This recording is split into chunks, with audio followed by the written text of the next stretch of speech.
que hoje não tem muitos estudos mostrando o quanto de agrotóxico tem na carne, né? Que a gente fica lá no ranking de legumes com mais agrotóxicos, aí o povo fica com medo até de comer legumes, né? E acha que a Nesfit não vai ter agrotóxico. Então, é tanta coisa, tanto assunto, Guria, né? dá pra gente ficar lá 5 horas aqui. Dá um cansaço de ficar... Meu Deus. Ela falou na palestra dela dos biopoluentes, né? Que são exatamente isso, que a carne atravessa, né? Então, tudo que o animal absorve. E tem muitos pontos aí a serem esmiuçados, assim, né? Quando a gente vai analisar. Mas eu vi um ponto que ela acabou falando a comparação, né? Muita gente fala assim, eu não vou ser vegetariano porque eu vou comer muito mais agrotóxico.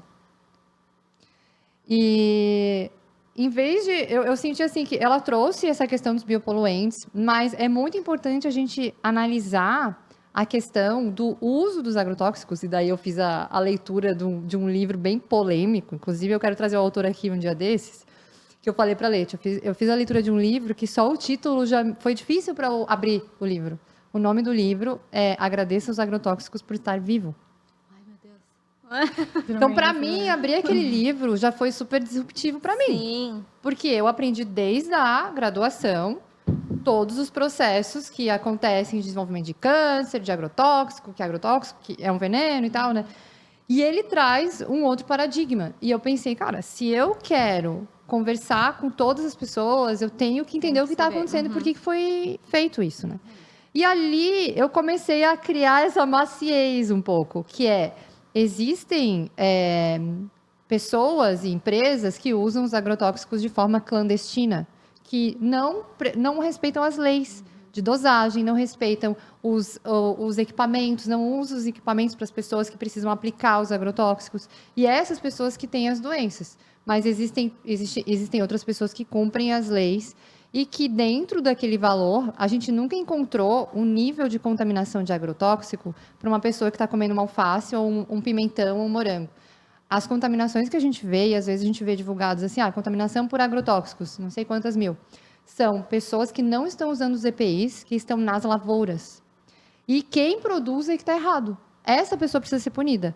Mas os agrotóxicos, eles não envenenam a população. Você não vai comer aqui e parar no hospital. Então, às vezes a gente vê uma manchete e a gente não lê até o final, né? Então, assim, esse é um ponto muito delicado. Para mim, tá te falando isso agora, que eu como orgânicos, que eu evito comer alimentos convencionais. Porque a gente tem alguns estudos, não vou colocar em risco e tal. Mas se a gente for falar para a maioria da população, ninguém come, 5% da nossa população no Brasil, orgânicos.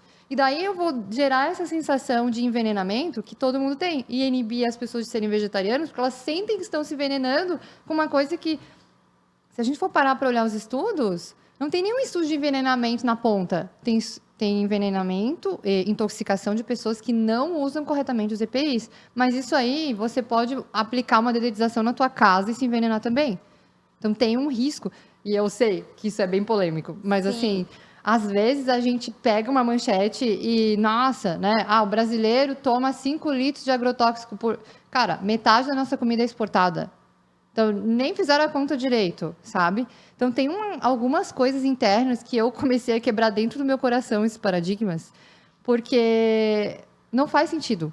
Tem muita coisa aqui atrás dessa produção. Porque, assim como vocês estão falando do MST e de outros produtores rurais que produzem a maior parte da nossa comida, eles também usam agrotóxicos. MST não.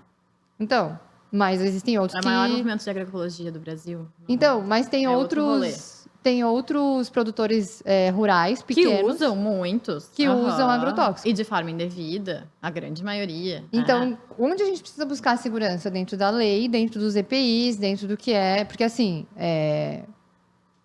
a concentração, ela gera um cuidado, uma quarentena na fruta, na planta e tal, para chegar o alimento limpo lá no final. Então, tem um monte de agrônomo envolvido, tem um monte de pesquisa, tem amostra, ninguém ia colocar a população em risco. Não é à toa que a gente chegou até onde a gente chegou hoje.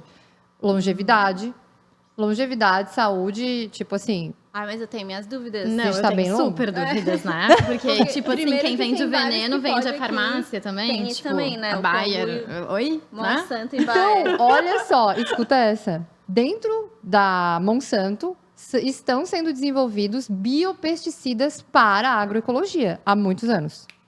Biopesticidas. A Monsanto não ia ficar para trás na agroecologia. Vocês acharam que ia?